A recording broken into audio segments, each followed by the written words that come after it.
Welcome. I'm Doug Morgan, and you're listening to Uncommon Sense, where we hunt for the truth in the topics you're not supposed to talk about, Christianity and politics.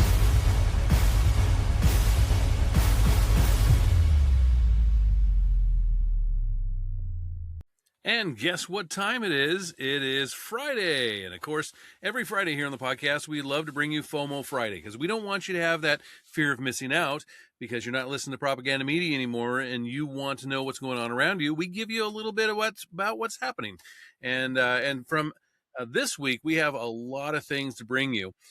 From a series of articles from the Daily Wire comes this very first one. It's a really good story. It's about Tulsi Gabbard, and it has to do with Memorial Day that we just went through, of course.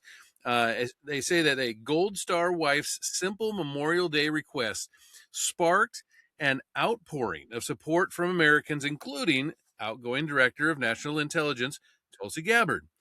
It all started on Sunday when Shirley Ann Shaw posted a message on X asking whether anyone visiting Arlington National Cemetery would stop by her late husband's grave and share a photo. She said this, quote, "This is probably a long shot, but if anybody happens to be in D.C. this weekend and plans on visiting Arlington, I would love to see a fresh photo of my husband's grave in section 60, is what she wrote.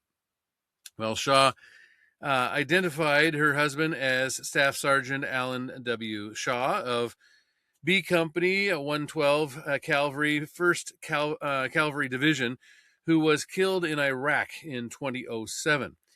The responses started flooding in, with many people promising to visit the grave or honor Shaw's sacrifice on Memorial Day. Several, including Director of National Intelligence Tulsi Gabbard, shared photos of themselves visiting the grave at Arlington National Cemetery. Quote, "It was an honor to visit your husband's grave today on your behalf and to pay my respects." This is what Gabbard wrote.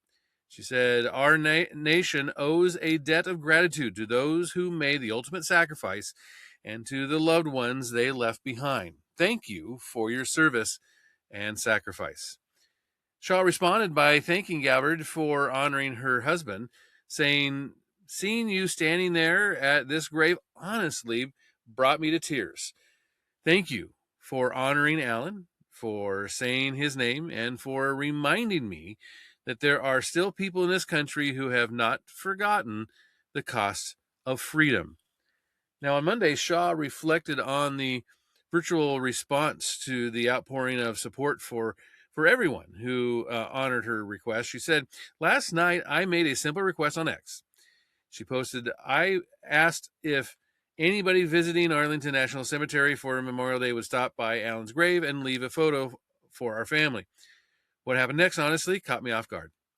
By this afternoon, dozens of Americans from all walks of life had made the walk to Section 60 to visit Alan Shaw's grave. Veterans, families," she said, "complete strangers. People who had never met Alan, but chose to honor him anyway. For one day on social media, people put aside the constant noise and negativity and came together for something bigger than themselves. My notifications filled with photos, kind messages, prayers, and stories from people honoring not just Alan, but so many of our fallen heroes. I don't think people fully understand what moments like this mean to Gold Star families." Staff Sergeant Shaw was killed in action in Iraq on February 9th of 2007. In a separate Memorial Day post, Shirley Shaw reflected on the holiday's meaning for Gold Star families when she said that Memorial Day will always mean more to our family than cookouts or long weekends. She said, "It's the sound of boots on concrete, the weight of a folded flag in the shaking hands. 3 children growing up with memories instead of a father." She added, "But over the years, I've also realized something else. The men we honor today did not give everything so America would just sit mourning forever. They believed in life, in freedom, in family. in backyard barbecues and ball games and loud laughter and the simple privilege of being home. So yes, remember them. Speak their names. Teach your children who they were. Fly the flag. Visit the cemetery. And then live. I thought that was really good. And I think, again, Memorial Day kind of gets overlooked sometimes. And yes, it is a long holiday. Yes, it is an opportunity to get away. But it's also an opportunity to remember those who made the ultimate sacrifice and what they made the ultimate sacrifice for. Well, a bit of good news came out this week, a bit of really good news. A Florida judge shut down Planned Parenthood's attempt to dismiss a lawsuit accusing the abortion giant of false advertising over claims that the abortion pill is safer than Tylenol or Viagra. Yeah, that's what they said. Florida First Circuit Court Judge J. Scott Duncan ruled Monday against Planned Parenthood's motion to dismiss the lawsuit, which Attorney General James Othmeyer filed in November of 2025. The suit accuses Planned Parenthood of violating Florida's Deceptive and Unfair Trade Practices Act by misleading customers about the safety of the abortion drug mifepristone. Now, Othmeyer is seeking up to $350 million in penalties when he said, and here this is the judge's quote, the defendants did not simply claim the abortion-inducing medications were safe. Rather, according to the complaint, they claimed they were safer than other medications. In making a comparison, the defendants went beyond vague promotional language, is what the judge said. And now, whether these statements are actionable or non-actionable may depend on the context in which they were made. Well, the lawsuit centers on a statement on Planned Parenthood's website claiming abortion pills are, quote, safer than many other medications like penicillin, Tylenol, and Viagra, unquote. And Planned Parenthood argued that the statements amounted to legally protected promotional language and could not be treated as false advertising. So, yeah, well, they were false, but, everybody kind of says things when they're promoting something. Yeah, like our safety. Othmeyer's office praised the ruling by saying, we thank our team of litigators who argued against Planned Parenthood's meritless attempt to dismiss our case against them. This is what Jeremy Redfern, Othmeyer's deputy chief of staff, told the Daily Wire. He said, this decision brings us one step closer to holding Planned Parenthood accountable for profiting from abortions by lying to women about abortion pills being safer than Tylenol. Mifepristone cuts off the nutrients, of course, that an unborn child needs to survive in the womb, and then a second drug is then taken to expel the deceased baby from the mother. Now, the lawsuit seeks a $10,000 penalty for every chemical abortion performed in Florida under the alleged deceptive safety claims, and Florida estimated that the total could be roughly $350 million based on approximately 35,000 abortions. Quote, Tylenol is an over-the-counter pain medication that everyone understands intuitively and by experience to be safe. This is what the lawsuit said. Chemical abortion, by contrast, uses mifepristone and prostitol and is far more dangerous. Use of chemical abortion drugs routinely land women in emergency rooms with hemorrhaging and other serious complications. Well, the Food and Drug Administration says it is currently reviewing the safety of the drug. Pro-life advocates and several GOP attorney generals have argued the Trump administration to reverse the Biden-era regulations, allowing the drug to be prescribed without an in-person doctor's visit. I mean, it's just crazy. It's just crazy that you can get the drug just over the internet. Just hey, sign up. Nothing saying what kind of pregnancy, how far along are you? I mean, nothing. It's just here, we'll send it to you in the mail. Well, again, some good news happened this week. There were some primaries, and some good news came out of that. A Democrat known for his State of the Union stunts. You'll probably remember him. Well, he will be exiting Congress after more than 2 decades following a crushing primary defeat on Tuesday. Longtime Democrat Representative Al Green, remember him? Yeah, the Democrat from Texas. Well, he was crushed by Representative Christian Menefee. He's also a Democrat from Texas, of course, in a runoff election for Texas' 18th Congressional District, which represents parts of Houston in that area. Menefee earned nearly 70% of the vote to Green's 30%. I mean, Green was the incumbent, right? He got 30% in the primary. Both ended up in the same district after Texas redrew its election maps last year. And in his concession speech, Green, who's actually 78 now, he rambled on about how he would continue to support abortion, saying things like, quote, "I'd like to indicate to you that this effort has been one that was sincere. It's something that I have done as a labor of love. I have enjoyed all of my time as a member of the Congress of the United States of America. And I want to assure you that when I go back to Congress next week, I still plan to take up the cause of women in this country. I still will fight to make sure a woman has a right to choose. This is something that we cannot allow men to deprive women of."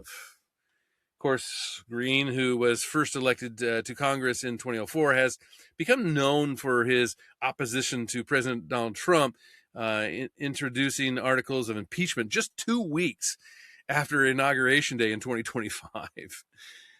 During Trump's State of the Union in March of 2025, House Speaker Mike Johnson removed Green from the White House chambers. You remember that? After he started yelling during the speech and refused to remain quiet. Green was later censured by the House for his protests, and Green was again kicked out of the State of the Union in February 2026 after he disrupted Trump's speech while holding up a sign reading "Black people aren't apes," which, again, is confusing. I don't understand what that's about. But anyway, he loved the theatrics. Menefee, who is 38, so quite a bit younger, received about $5 million from Protest Progress. That's a pro cryptocurrency political action committee that supports Democratic candidates. The PAC ran one pro Menefee ad featuring failed Texas Democrat Senate candidate and ongoing Representative Jasmine Crockett, if you remember her. Yeah, she's kind of fading into history, right? Quote, "We need a new generation of fighters who are ready to throw down for what's right," Crockett said in the ad. "My friend Christian Menefee is that fighter. Christian Menefee took on MAGA in Texas and won," unquote. And Green has been a skeptic of crypto during his time in Congress. Menefee facing off against Republican Ronald Whitfield in November is expected to win in the heavily Democratic district. So to be interesting to watch, but at least the theatrics of Green will come to an end. Well, trying to bring something to an end in the state of California on Tuesday, the California State Assembly passed a controversial piece of legislation dubbed the Stop Nick Shirley Act by the Republican lawmakers. Yeah, this is quite the thing. California is just if you live in California, I'm sorry. Okay, I am sorry if you live in California.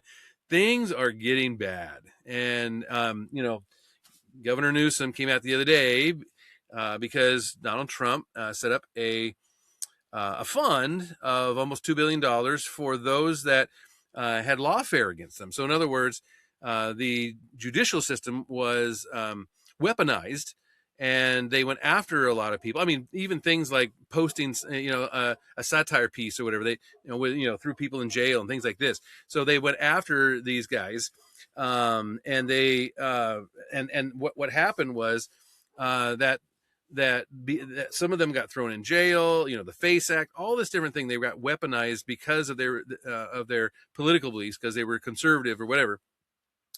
And what happened is that Donald Trump set up this fund that you can then say, okay, hey, I believe that this happened to me, and you can get some money from that fund.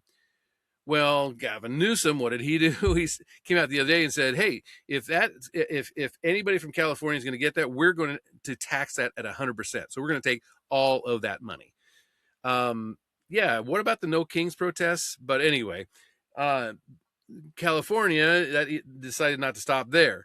This Stop Nick Shirley Act was passed by the state assembly. The bill authored by Democrat Mia Bonta, the wife of California Attorney General Rob Bonta, passed the state assembly in a 57-19 vote. All who voted in favor of the bill were Democrats, and the bill was proposed as journalists around the country have, of course, pushed to uncover government fraud, including the independent journalist Nick Shirley. You've probably seen his videos. Shirley recently investigated misappropriation in California and Minnesota, both, and investigations by the Daily Wire reporter Luke Rosiak, which we covered here on the podcast, have focused on apparent Medicaid fraud in Ohio. Well, the bill, which is AB 2624, has been met with stark condemnation on the right, since its restrictions on sharing addresses of immigration providers could allegedly criminalize reporters. So engineer and writer Michael Rothman explained how the bill could pose trouble for journalists. He said, quote, Nick Shirley showed up with a camera crew to a state-funded Somali learning center in Los Angeles. Rothman stated, quote, he found empty beds, no patients, no medical supplies, no nurses, no doctors. He posted the evidence on the internet. Under AB 2624, the fraudster operator can simply hand Shirley a business card on the way out. If he then posts the footage, he can be sued under the new law for posting it. Well, Rothbaum also explained how AB 2624 contains a reasonable fear loophole that allows immigration services providers to sue based on their subjective notion of harm. So if they feel like they've been harmed, they can sue. Bonta's office condemned the malicious and intentional misrepresentation of AB 2624 by Republican detractors, asserting that the bill is intended to protect unjust harm to immigration workers. Yeah.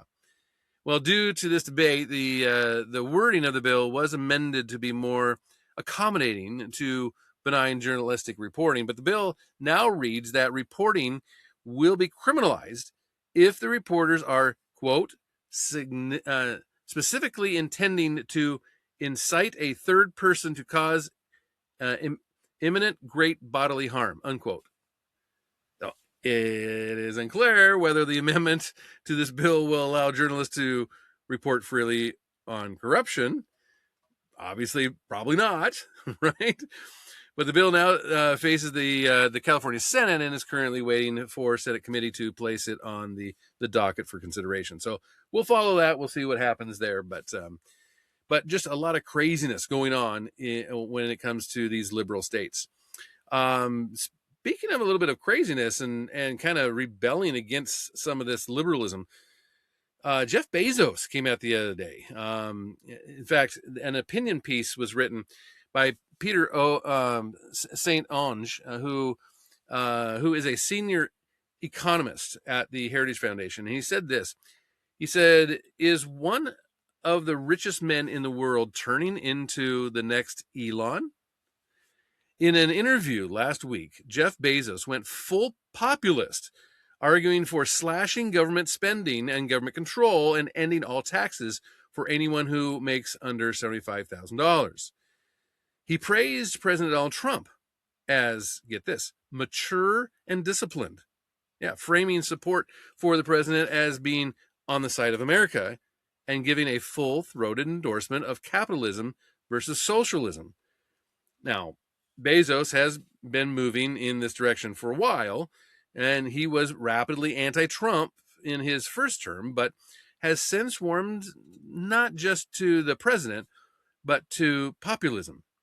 He already moved to California for the taxes. A lot of people seem to be doing that.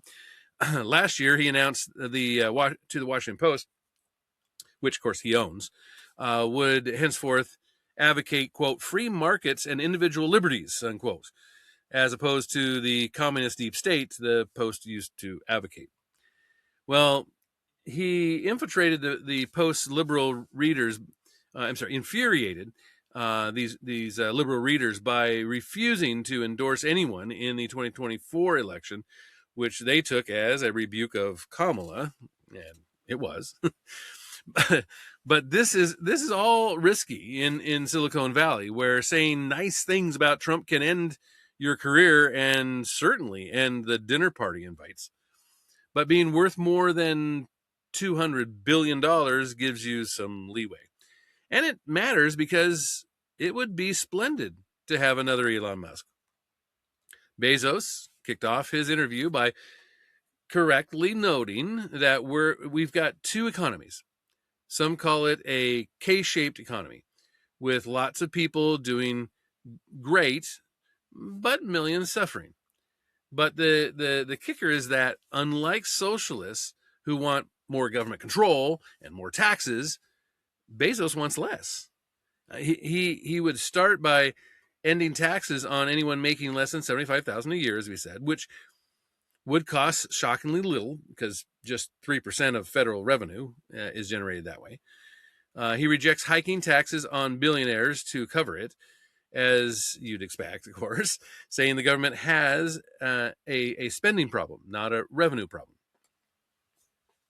Then he went after that spending side with its regulations and crony handouts. Bezos cited housing, where federal policy drives up prices through mortgage subsidies while strangling supply with zoning and building regulations. And all that is true. And education, noting New York schools spend $44,000 per student. Yet, half of the pupils would require remedial courses to go to college. And crony capitalism, citing the 10,000-page tax code lovingly brought by corporate lobbyists and the billions washing hands to corporations. He didn't get into the non-governmental industrial complex that siphons your life savings to left-wing rioters and leering centers. But he did note that for-profit businesses do much more than for the world than most charities.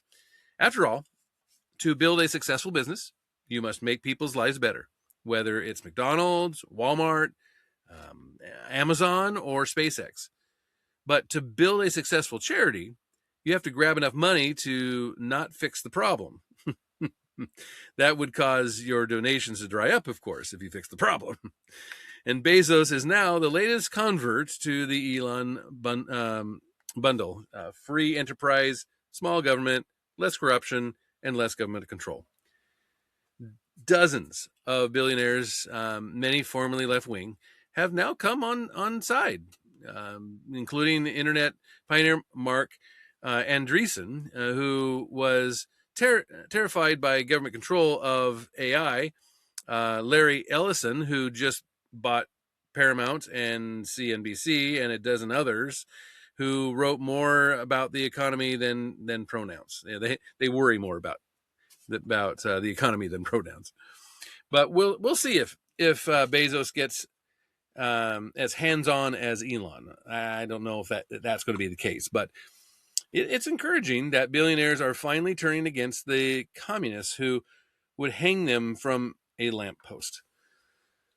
So we turn today to our are people in Hollywood, which of course not really my thing.